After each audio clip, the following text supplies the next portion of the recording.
नमस्कार, म Pramila Khatiwada. Business focus कार्यक्रममा स्वागत छ। दर्शकवृन्द, बिजनेस फोकस कार्यक्रममा आज हामीसँग हुनुहुन्छ नेपाल उद्योग वाणिज्य महासंघका उपाध्यक्ष हेमराज ढकाल। दर्शकवृन्द, जेनजी आन्दोलनमा छेदविच्छेद भएको निजी क्षेत्रको वर्तमान अवस्था के कस्तो रहेको छ र मुलुकमा यतिखेर चुनावी माहौल पनि रहेको छ। निजी क्षेत्र कस्तो खालको सरकार चाहन्छ र व्यावसायिक वातावरण अहिलेको स्थितिमा छ कि छैन, यिनै विविध विषयवस्तुमा केन्द्रित भएर कुराकानी गर्नेछौँ। सर, यहाँलाई कार्यक्रममा स्वागत छ। नमस्कार। सर, जेनजी आन्दोलनपछि सबैभन्दा छेदविच्छेद भनेको एउटा निजी क्षेत्र पनि हो। करिब 80 अर्ब माथिको निजी क्षेत्रमा हानि नोक्सानी भएको छ। सार्वजनिक सम्पत्ति त छुट्टै छँदैछ। निजी क्षेत्र अहिलेको अवस्थामा चाहिँ कुन अवस्थामा छ? वर्तमान अवस्था निजी क्षेत्रको के हो? अब कोभिड पछाडि निजी क्षेत्र त्यसै सङ्कुचित अवस्थामा थियो। विभिन्न घटनाहरू भए, ग्लोबल रिसेसन, इन्फ्लेसनका कुराहरू आए होइन। हामी मात्रै नभएर विभिन्न देशहरू सानो इकोनोमी त झन् सर्भाइभ हुन गाह्रो भइरहेको अवस्थामा अब काङ्ग्रेस एमालेको सरकार आएर दुईटा मेजर पोलिटिकल पार्टीले सरकार बनाएपछि अब बिस्तारै टेकअप गर्छ कि भनेर अलिकति आत्मबल बढ्ने, अलिकति पोलिटिकल स्थिरता भएको जस्तो सन्देश गएको थियो। त्यो सरकारले पनि जति हामीले कानुनको संशोधन लगायत नीतिगत स्थिरताका कुरा गरेका थियौँ त्यो त गर्न सकेका थिएन। त्यही पनि अब दुईटा हुँदाखेरि फेरि सरकार चेन्ज हुने हुँदैन होला भन्ने एउटा मेसेज गएको थियो। सेयरदेखि लिएर घर जग्गा कारोबारमा पनि केही सुधार आएको देखिन्थ्यो होइन। तर अब युवाहरूले वास्तवमा युवा भएर यहाँ एजुकेसन युनिभर्सिटी कलेजबाट ग्रेजुएट गरेपछि नेपालमा बसेर काम गर्ने कहीँ खासै ठाउँहरू छैन र उनीहरूले एजुकेटेड भएर सिधै विदेश जानुपर्ने अवस्था। त्यसले गर्दा सामाजिक संरचनादेखि लिएर फ्यामिली भ्यालुहरूमा हिट गरेको अवस्था थियो होइन। त्यो सफोकेसन पहिला देखिन्थ्यो। अब यो भदौ 23 गते चाहिँ अब सुशासनको कुरा भयो, सामाजिक सञ्जालको कुराले गर्दा सुरु भएको होइन। भ्रष्टाचार न्यूनीकरण गर्ने कुराहरूले आन्दोलन सुरु भएको थियो। पछाडि घुसपैठ विभिन्न भयो। 24 गते ठुलो क्षति भयो। त्यसमा निजी क्षेत्रका पनि उद्योग प्रतिष्ठान, घर, होटेल लगायत 75 जिल्लामा काहीँ न काहीँ सानोतिनो क्षति भयो। त्यसमा काठमाडौँ र पोखरा बुटवलहरू अलिकति बढी हिट टार्गेटेड भयो होइन। त्यो लगभग अब डाइरेक्ट इन्डाइरेक्ट र कम्पेन्सेसनको समेत कुरा गर्दा 80 अरबको फिगर आएको छ। हाम्रो उद्योग वाणिज्य सङ्घहरू जिल्लाका शाखाहरूबाट आएको होइन। त्यो हामीले सरकारलाई पनि बुझाइसकेका छ र त्यस पछाडि के होला भन्ने एउटा ठुलो अन्योलताको अवस्थामा अब अन्योलता हुँदाहुँदै हामी अब उद्योग व्यवसाय त सञ्चालन सुरु गऱ्यौँ। निजी क्षेत्रको डिस्ट्रक्सन पनि अब सरकारले अब यो भन्सारमा 50% छुट होइन, इन्सुरेन्स पनि 50% एडभान्स दिनुपर्छ भन्ने एउटा डिसिजन चाहिँ फ्लो गरेपछि अब हामी काममा फर्क्यौँ र हामीले पनि यति छिटो फेरि नर्मल हुन्छ पनि सोचेका थिएन। अहिले नर्मल अवस्था छ। तर नर्मल भन्नाले हिजोकै अवस्था खराब थियो, सुधारिएको अवस्था त होइन। भोलि अब उद्योग व्यवसाय नै चल्दैन, सधैँको लागि बन्दै हो कि भन्ने अवस्थाबाट चाहिँ हामी बाहिर निस्केका छौँ। अर्को राम्रो कुरा भन्नुपर्दा तपाईँको सरकारले समयमै चुनाव गर्ने अवस्था देखिएको छ अहिलेसम्म हेर्दा होइन। त्यो चाहिँ अरू देशहरूमा पनि जेनजी आन्दोलन पछाडि चुनाव, इभन बङ्गलादेशकै कुरा गर्दा पनि मैले भन्न खोजेको अब यो जुन अहिले आन्दोलन भएपछि छेदविच्छेद भयो, यहाँहरू माथि उक्सने र सरकारले पनि निजी क्षेत्रलाई एउटा सम्बोधन गरेको अवस्थामा अब भन्ने नेपालमा लगानीको वातावरण छ, निजी क्षेत्र यसमा खुसी छ या मनोबल उच्च छ भनौँ न यसलाई? होइन, मनोबल पनि गिरेकै छ। अरू थप गिर्ला कि भन्ने कुरामा मात्रै अलिकति स्टेबिलिटी आएको हो होइन। स्थिति खराबै छ, सुध्रेको अवस्था होइन। अब यो चुनावी सरकार, अन्तमे सरकारले कानुन संशोधन गर्ने, नीतिगत स्थिरता ल्याउने, अरू फन्डिङ गर्ने त्यस्तो कुराहरू अलिक सम्भव छैन होला होइन। उहाँहरूको पनि लिमिटेसन होला। तर अब जुन भ्रष्टाचारका मुद्दा आउँथे, कुशासनको मुद्दा आउँथ्यो, त्यो बिस्तारै अलिक स्टेबल भएको हो कि जस्तो देखिन्छ होइन। तर यसको मतलब स्थिति सुधारिएको या निजी क्षेत्रको मनोबल उकासिएको होइन र हामीले त्यस्तो एक्सपेक्टेसन पनि गरेका छैनौँ यो अन्तरिम सरकार भएकाले। हाम्रो पनि कुरा के हो भने एउटा सुरक्षाको प्रतिबद्धता देऊ, एउटा पुनर्निर्माणको लागि सहयोग गर र फेरि पनि यस्तो जनजीय आन्दोलन या कुनै आन्दोलनले हाम्रो त 70 वर्षदेखि राजनीतिक अस्थिरताले गर्दा निजी क्षेत्र घरिघरि फस्टाउनु फेरि गिर्ने फेरि गर्ने यस्तो ग्राफले गइरहेछ होइन। अब यसलाई स्टेबल बनाऊ, कन्टिन्यू ग्रोथको हिसाबमा जानको लागि हामीलाई सुरक्षाको प्रत्याभूति दिनको लागि पनि एउटा नेपाल अघि इन्भेस्टमेन्ट प्रोटेक्सन एक्टको हामीले माग गरेका छौँ होइन। प्रधानमन्त्री, अर्थमन्त्री, उद्योग मन्त्री लगायत सबैले बसेर यसको ड्राफ्ट गर्ने भनेर प्रतिबद्धता दिनुभएको छ होइन। सो द्याट के हो भने भोलि पनि यस्तो घटना भयो भने राज्यले त्यसको अनरसिप लिन्छ भन्ने एउटा कुरा हो। अहिले हाम्रो मागे पनि खासै यही मात्रै हो। अब इलेक्टेड गभर्मेन्ट आइसकेपछि कसरी अब कस्तो मेजोरिटीको सरकार आउँछ आउँदैन र कोलिसन गभर्मेन्ट आउँछ कि कुन पार्टी आउँछ। अब यहाँ हाम्रो संविधानमै पनि तपाईँको एउटा फ्री इकोनोमी पनि भनिएको छ होइन। अर्को ठाउँमा 2-3 ठाउँमा समाजवाद उन्मुख भनिएको छ। त्यो भनेको के हो? समाजवाद उन्मुख भनेको त यो त भोलि निजी क्षेत्रको सम्पत्ति पनि राष्ट्रियकरण हुने हो कि या राज्यले चाहँदा लिने हो कि या हाम्रा भूमिहरूमा जुन भूमि सुधार या तपाईँको हदबन्दीका कुराहरू छन्, वनमा तपाईँको सामुदायिक वन मात्रै गठन गरेर जाने, त्यहाँ चाहिँ व्यावसायिक खेतीदेखि उद्योगले चलाउन नपाउने, लिज लिन नपाउने स्थितिहरू छ। पहाडका सबै वैदेशिक रोजगार सबै खाली भएको अवस्था छ। हाम्रो ठुलो संरचना छ स्थानीय, प्रदेश र सङ्घीय सरकार गरेर। भनेपछि हाम्रा रिसोर्सेसहरूको चाहिँ युटिलाइज गर्नलाई सरकार या सरकारको संरचना नै बाधक भएर बसेको अवस्था छ होइन। र तपाईँको एफडिआई आउने अवस्था छैन विदेशबाट। यहाँ भएका लगानीकर्ताहरू पनि अब सेयरको हालत त्यही छ, जग्गाको हालत त्यही छ होइन। र अन्य उद्योग उत्पादन गरेर त उद्योग चलाउनु त यहाँ पापै गरे जस्तो छ। विभिन्न समस्या छन् होइन। करको तपाईँको रिफर्म गर्ने कुराहरू, बहुदरको कुरा माग गरेका थियौँ हामीले होइन। क्रेडिट रिकभरी एक्ट, उधारो कानुनको माग गरेका थियौँ। डिजिटल इकोनोमी बनाएर यसलाई ट्रान्सपरेन्ट बनाऊ भन्ने कुरा थियो। र सरकारले दिएको यो तपाईँको एक्सपोर्टमा इन्सेन्टिभ भयो, कृषिमा सब्सिडी लोन भयो होइन। उद्योगलाई रिफाइनेन्सका कुराहरू थिए होइन। ती कुरा सबै बन्द भएको अवस्था छ होइन। यति हुँदाहुँदै पनि यहाँहरूका समस्या त आफ्नो ठाउँमा छँदैछन्। तथापि पनि निजी क्षेत्रले नेपालमा उद्योग व्यवसायले करिब 86% भन्दा बढीलाई रोजगारी दिएको अवस्था छ भने 81% भन्दा बढी त यहाँहरूको अर्थतन्त्रमा पनि योगदान छ। तर पनि निजी क्षेत्रलाई हेर्ने दृष्टिकोण चाहिँ किन फरक छ? मैले भन्न खोजेको निजी क्षेत्रमाथि चाहिँ किन आक्रमण भयो? यहाँहरूले निजी क्षेत्रको महत्त्व बुझाउन नसक्नु भएको हो कि या महत्त्व नबुझाइएको हो कि? होइन, त्यही कुरामा म भन्दै थिएँ। अब पोलिटिकल पार्टीहरू पनि सर्भाइभलको स्थितिमा भयो होइन। जति जनताको एक्सपेक्टेसन अनुसार काम गर्न नसक्दा, सुशासन दिन नसक्दा, भ्रष्टाचारको कन्ट्रोल गर्न नसक्दा चाहिँ उहाँहरू नै डिफेन्सिभ भएको अवस्था छ। र उहाँहरूले इलेक्सन टु इलेक्सन सरकारमै मात्रै बिजी भएको अवस्था छ। हुन त यो राजनीतिक यो गणतन्त्र आइसकेपछि, नयाँ संविधान आएपछि राजनीतिक लडाइँ अब सकियो, आर्थिक लडाइँ मात्रै बाँकी छ भनेर मेनिफेस्टोमा राखेको हो। तर उहाँहरूको सरकार समीकरणले गर्दाखेरि यो कोएलिसनको गभर्मेन्टको आर्थिक क्षेत्र चाहिँ सेट भए पऱ्यो क्या। आर्थिक उदारीकरण जस्तै 48 सालमा एउटा उदारीकरण भएको थियो। लाइसेन्स राजबाट तपाईँको हवाई क्षेत्र निजी क्षेत्र प्रवेश गरौँ, ब्याङ्कमा निजी क्षेत्र प्रवेश गरौँ, इन्सुरेन्समा निजी क्षेत्र प्रवेश गरौँ, हाइड्रो इलेक्ट्रिसिटी उद्योगमा गरियो होइन। यो तपाईँको जिडिपी पनि बढेर गयो। अघि तपाईँले भने जस्तो रोजगार र जिडिपीमा निजी क्षेत्रको ठुलो मेजर कन्ट्रिब्युसन छ होइन। 3 खम्बे नीति भनिया थियो होइन। एक खम्बा सहकारी त ढलेको अवस्था छ होइन।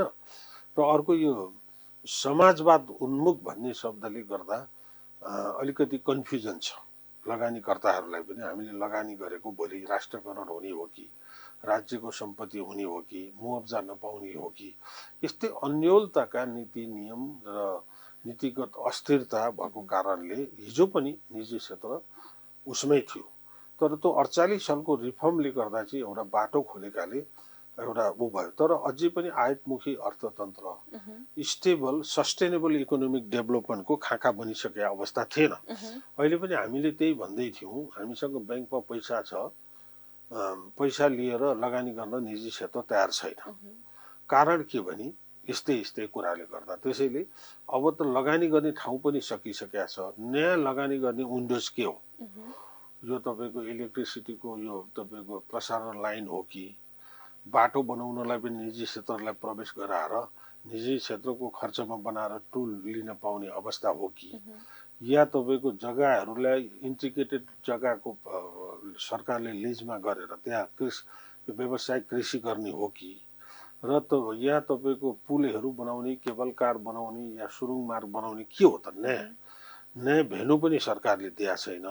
या त इन्डस्ट्री सबै आफ्नो उपभोक्ताले उपभोग गर्ने डेली युजेसका सामानहरू चाहिँ यहाँ र मेटेरियल सस्तोमा भन्सार लगाइदिने होइन, अनि तपाईँको यहाँ उत्पादन गरेकोलाई भ्याट पनि कम गरिदिने होइन, र यहीँ उत्पादन गरेर यहाँको खपत होस् भन्ने पोलिसी हो कि होइन।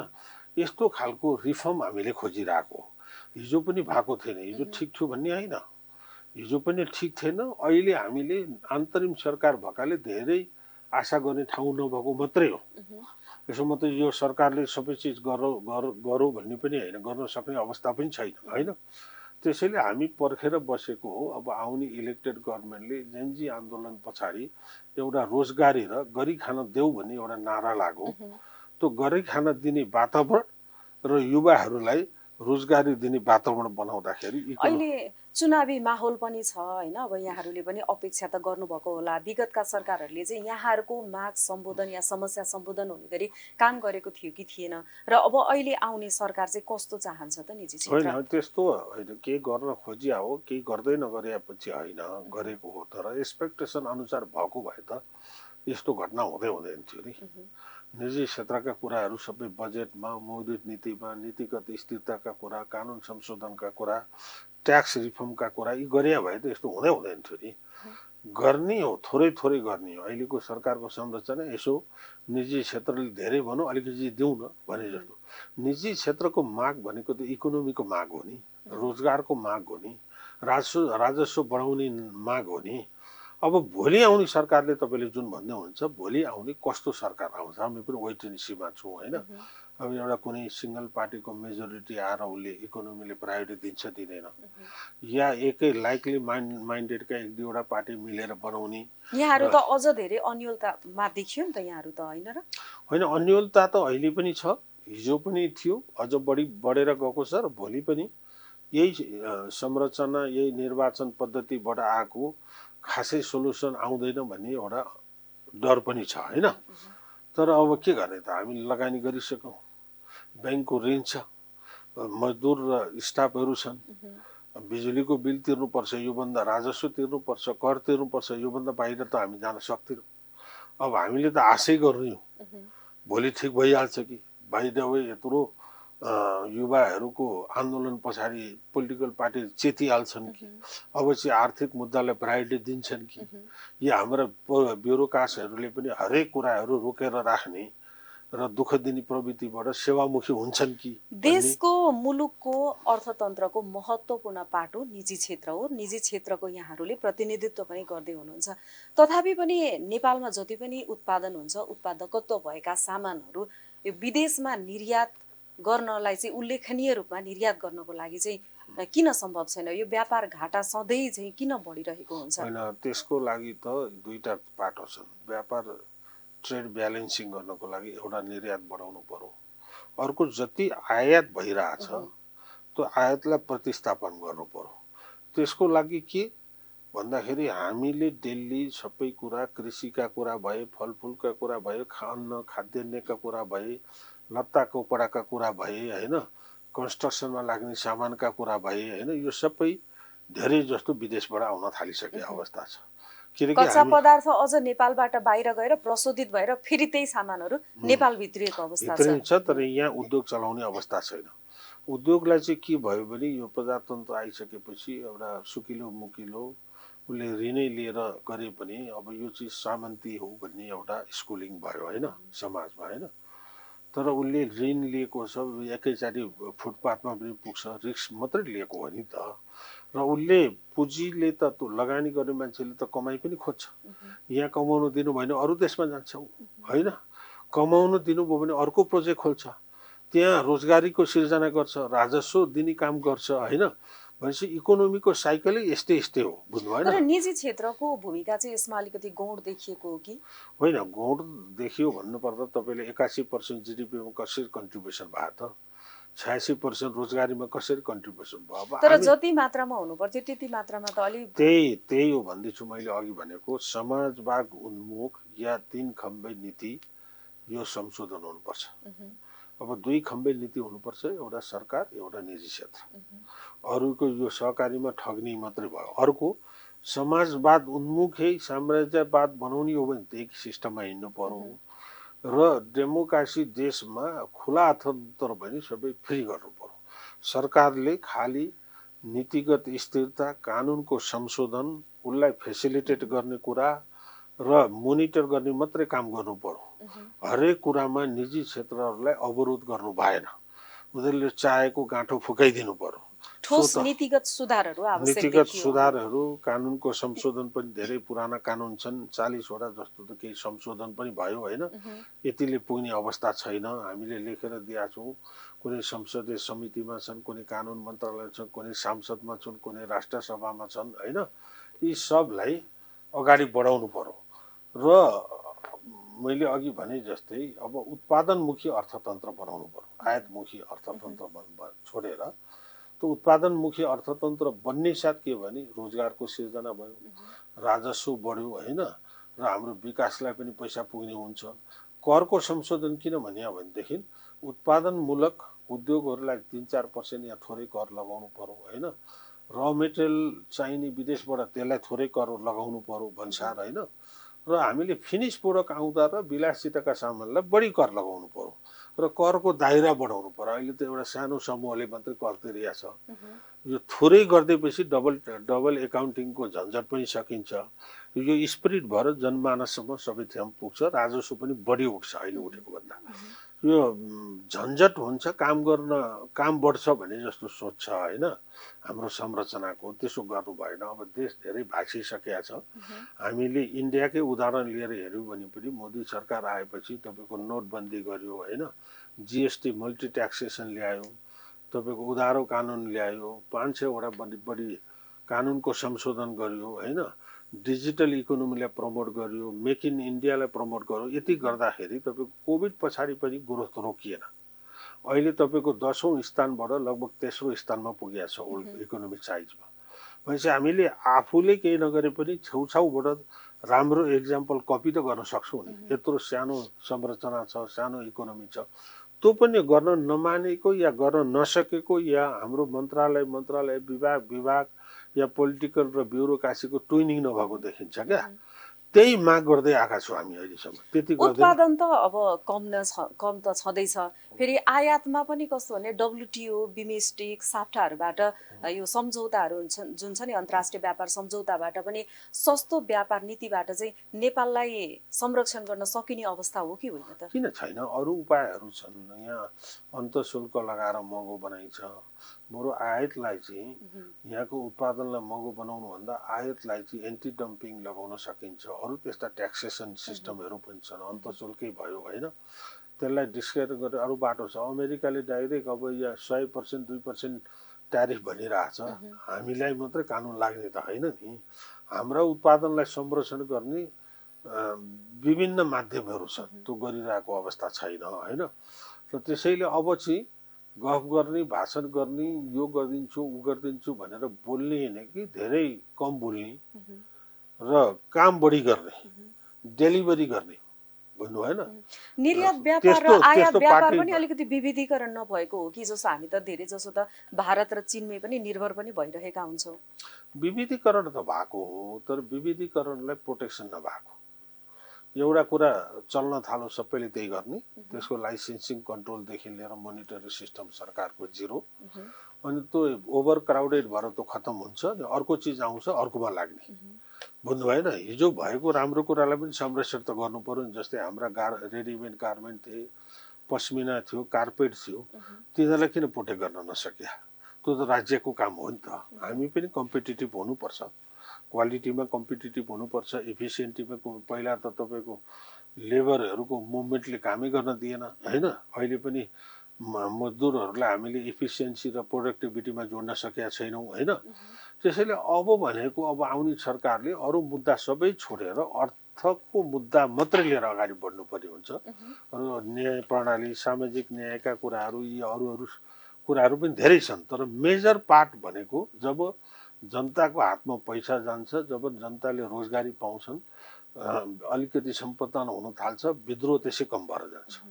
अहिले यति राम्रो सिस्टमहरू ल्याउँदा पनि किन टिक्दैन नेपालमा? किनकि अर्थतन्त्रको कारणले हो। अर्थतन्त्रलाई मेजर माइलस्टोनको रूपमा लिएर गयो भने जुन व्यवस्थापन ठिक छ, अहिलेको व्यवस्थापन ठिक छ होइन। त्यसैलाई कन्सन्ट्रेसन गर्नु भएन, कन्फ्युजन हुनु भएन, डबल स्ट्यान्डर्ड गर्नु भएन होइन। यहाँ मैले भने नि संविधानमै पनि तपाईँ खुला अर्थतन्त्र एकापट्टि भनिएको छ, एकातिर समाजवाद उन्मुख भनिएको छ। के हो यो? यी दुईटाको मिलन हुन सक्छ? र त्यो हाम्रो काम गर्ने परिपाटीमा पनि त्यो कन्फ्युजन देखिन्छ। खुला अर्थतन्त्र भए सबै निजी क्षेत्रलाई काम गर्न दिनु पर्यो। राज्यले मोनिटर मात्रै गर्ने, फेसिलिटेट मात्रै गर्ने, लगानी मात्रै गर्ने, त्यसको उत्पादकता निजी क्षेत्रबाट लिने, रोजगारी पनि निजी क्षेत्रको माध्यमबाट लिने, राजस्व पनि निजी क्षेत्रको माध्यमबाट लिने होइन। समाजवादी उन्मुख भने राज्यले खोल्नु पर्यो फ्याक्ट्रीहरू, अरू बढाउनु पर्यो, अरू उत्पादनमा पनि जानु पर्यो, वितरण पनि राज्यले सस्तो उत्पादन गरेर दिन सक्नु पर्यो। तर अहिले त्यस्तो पनि अवस्था देखिँदैन। राज्यले सञ्चालन गरेका अधिकांश संस्थाहरू चाहिँ घाटामा छन्, केही बाहेक होइन। र कति त प्राइभेटाइजेसन पनि भइसक्यो। त्यसैले यो हाम्रो प्रणाली पनि अब यस्तै छ कि अब यो मिक्स मास गरेर सत्ता मात्रै धान्ने खालको भएकाले यो आएको। तर अब एउटा आशा के हो भने अब युवाहरूको असन्तुष्टि देखेर अब हामीले यसरी चल्ने रहेनछ। अहिले एउटा कुरा नि निजी क्षेत्रलाई एउटा आरोप पनि लाग्ने गरेको छ, जुन युवाहरूको असन्तुष्टि भन्नुभयो र यो पछिल्लो समय वैदेशिक विदेशमा भनौँ न काम गर्न खाडी मुलुक जानेहरूको सङ्ख्यामा पनि वृद्धि भएको अवस्था छ। यो रोक्न चाहिँ निजी क्षेत्रले पनि नसकेको हो कि जस्तो निजी क्षेत्रले पनि सेवा सुविधा नदिएको, जति स्यालेरी दिनुपर्ने त्यो नदिएको भन्ने एक किसिमको आरोप निजी क्षेत्रलाई पनि लाग्ने गरेको छ। यहाँले श्रम शोषण मात्रै गर्नुहुन्छ, तर उपयुक्त मात्रामा यहाँहरूले जुन ज्यालादारी दिनुपर्ने त्यो सेवा सुविधा चाहिँ निजी क्षेत्रले दिएको छैन। यसै कारण पनि नेपालमा युवाहरू बस्न चाहँदैनन् भन्ने एउटा आरोप पनि लाग्ने गरेको छ। होइन, ठिक हो तपाईँले भनेको। मेरो लाग्छ यो 1-2 दशकको हेरियो भने कृषिमा पनि वेजेसहरू बढेकै छ, सेवामूलकमा पनि बढेको छ, उद्योगमा या व्यवसायमा जति बढ्नुपर्ने बढेको छैन। कारण के भनेदेखि उनीहरू पनि डिफेन्सिभ भयो। उदाहरणको लागि हिजो 14% जिडिपीमा योगदान थियो उद्योगको, अहिले 5% झऱ्यो भनेपछि उद्योगै चलेको छैन त। त्यो चल्ने भाँडोलाई चाहिँ वातावरण बनाउनु पर्यो बुझ्नु भएन। र अर्को इफिसियन्ट श्रम र प्रोडक्टिभिटी पनि जोड्नु पर्यो क्या। यति उत्पादन चाहिँ गर्नै पर्यो, हाजिर मात्रै भएर पुग्दैन भन्ने हुनु पर्यो। अहिले त अब ट्रेड युनियन विभिन्न कारणले बिचमा त अब कसैले बोल्नै हुँदैन थियो, जति काम गर्छ त्यही ठिक होस् भन्ने अवस्था थियो। त्यसैले हामीले उत्पादनसँग श्रमलाई पनि जोड्नु पर्यो र उत्पादनसँग हामीले वेजेसलाई पनि जोड्नु पर्यो होइन। र यो यति अहिले दिइरहेको वेजेस काफी छैन, तर योभन्दा बढी दिँदाखेरि फेरि त्यो उद्योगै सर्भाइभ हुने अवस्था छैन। किनकि हामी त ग्लोबल्ली कम्पिटिटिभ हो नि त। यत्र दुईटा ठुला उत्पादन छन् तपाईँको चाइना र इन्डिया। हामीभन्दा 3 टाइम चाहिँ इन्डियाले उत्पादन गर्छ, चाइनाले 5 टाइम गर्छ भनेपछि नेपाली सामानहरू, नेपाली जुन सामानहरू उत्पादन हुन्छ नि अन्तर्राष्ट्रिय बजारमा प्रतिस्पर्धा गर्न सक्ने अवस्थामा छ कि छैन त? किन नहुने? अहिले ग्लोबल्ली तपाईँको चाइना त अब मेसिन बनाउने हबै बनाएको छ। त्यही टेक्नोलोजी संसारभरि जाने हो, नेपालमा पनि त्यही आउने हो। टेक्नोलोजीमा फरक छैन अहिले, किन ग्लोबल भिलेज भइसकेको छ अवस्था, पहिला जस्तो छैन होइन। त्यही टेक्नोलोजी इन्डियाले पनि लाने हो, अरू थर्ड कन्ट्रीले लाने हो, हामीले पनि ल्याउने हो। र तपाईँको स्किल मेन पावरको कमी छ, स्किल मेन पावरको डेभलप गर्नु पर्यो हामीले होइन। र इफिसियन्टलाई जोड्यो भने हाम्रो उत्पादनमा कहीँ कमी छैन।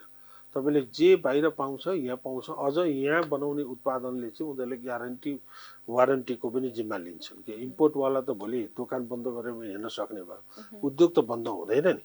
तपाईँको आफ्टर सेल सर्भिस रिटर्न गर्ने त्यो सुविधा उद्योगले दिएकै हुन्छ होइन। त्यसैले हाम्रोमा सबै वर्गको समाज भयो, जनता भयो, ब्युरोक्रासी के अरे तपाईँको व्यवसायी सबै मिलेर उत्पादनमुखी अर्थतन्त्र बनाउनु पर्यो क्या पहिला। त्यो बाटोमा हिँड्नु पर्यो, एकैचोटि बन्दैन। त्यो बाटोमा हिँड्नु पर्यो, हामी उल्टो बाटो हिँडिरहेको छौँ। त्यसको लागि सरकारले ठोस नीति बनाउन आवश्यक छ। सरकारले गार्जियनसिप लिनु पर्यो त्यसको लागि। फेरि सबै सरकारले गर्ने होइन, हाम्रो पनि जिम्मेवारी छ। तपाईँले भनेको ठिक हो, निजी क्षेत्रको पनि जिम्मेवारी छ। हामीले पहिला सर्भाइभ हुनु पर्यो, त्यस पछाडि अरू जिम्मेवारी पनि पुरा गर्नु पर्यो। तर त्यसको नेतृत्व चाहिँ सरकारले लिनु पर्यो, त्यो भइरहेको अवस्था छैन। त्यति मात्रै भन्नु। नेपालका राजनीतिक दलहरूमा या भनौँ न शीर्ष नेताहरूमा पनि यो अन्तर्राष्ट्रिय व्यवसाय व्यापार गर्दाखेरि, निर्यात गर्दाखेरि यी किसिमका सम्झौताहरू पनि कमी देखिएको हो कि होइन? त्यो त छ। अब हामी कमजोर देश हुँदै गयौँ होइन। बाइलेटरल नेगोसिएसन हाम्रो कमजोर छ। विपा जस्तो यो ट्रेड एग्रिमेन्ट सबैसँग साइन गर्नुपर्ने त्यो पनि विरोध हुन्छ होइन। कसले कोसँग गर्ने कोसँग नगर्ने।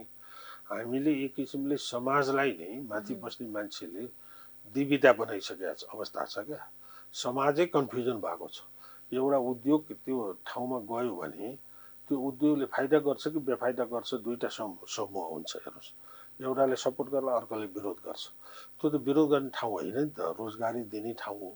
एउटा तपाईँको एक्जाम्पलको रूपमा एउटा खेतमा गएर उद्योग लगायो भने उद्योगमा त काम गर्छन् त्यो भोलि। तर हामीले झट्ट हेर्दाखेरि पनि जस्तो सिएनआई भयो, एफएनसिसिआई भयो, नेपाल उद्योग वाणिज्य महासङ्घ लगायतले पनि यी किसिमहरूमा चाहिँ अलिकति विशेष प्राथमिकता दिएर दबाब नदिएको हो कि जस्तो पनि देखिन्छ। काफी दिया छ। हाम्रै पहलमा लगानी सम्मेलन भएको हो। हाम्रै पहलमा आर्थिक बहसका 2टा कार्यक्रम भइसक्यो। हाम्रै पहलमा 40 वटा कानुन संशोधन भयो। हाम्रै पहलमा 6 वटा पुराना कानुनको खारिजी भयो। हाम्रै पहलमा अख्तियार चाहिँ निजी क्षेत्रमा प्रवेश गर्न खोजिएको थियो, त्यसलाई रोक्ने काम भयो। किन लगानी त आउँदैन नि, जति कन्ट्रोल गर्नुभयो त्यति लगानी भाग्छ क्या। आफ्नो बचाउ गर्नुभएको होइन, बचाउ त हामीले लगानी गरेको छ, त्यसको संरक्षण गर्नु त आफ्नो कर्तव्य पनि हो। हाम्रो कुरा छोड्यो, हामी यही देशका मान्छे, हामी सौला। विदेशी आउँछ त, एफडिआई आउँछ त। त्यसरी सरकारी संयन्त्र निजी क्षेत्रमा घुसेको र पेनल्टी गर्दा आउँछ त। यहाँ मात्रै लगानी गर्ने ठाउँ छ। सर, हाम्रो कार्यक्रमको निर्धारित समय सकिएको छ। मैले यहाँलाई छोटोमा एउटा प्रश्न सोध्न चाहे। देश बलियो बन्नको लागि निजी क्षेत्रको भूमिका त छँदैछ, सरकारले गर्ने पहलहरू पनि यहाँले भनिने भयो। आवश्यकताको आधारमा भन्दा 1, 2, 3 भनेर भन्दाखेरि प्राथमिकताको आधारमा देश बन्नको लागि, अर्थतन्त्र सबल हुनको लागि चाहिँ के चाहिने रहेछ त? होइन, हाम्रो भनेको सम्भावनाका क्षेत्र के छन् त्यो पहिचान लगभग भइसकेको छ। पर्यटन भयो, कृषि भयो, जलस्रोत भयो, उत्पादन भयो, आइटीहरू भयो होइन। र वन र जग्गाको अल्टिमेट उत्पादन बढाउने, व्यावसायिक बनाउने, यिनै कुरालाई कन्सन्ट्रेसन गरेर 3वटा स्तरका सरकारले निजी क्षेत्रलाई समातेर इन्करेज गरेर काम गराउनु पर्यो, उत्पादन बढाउनु पर्यो।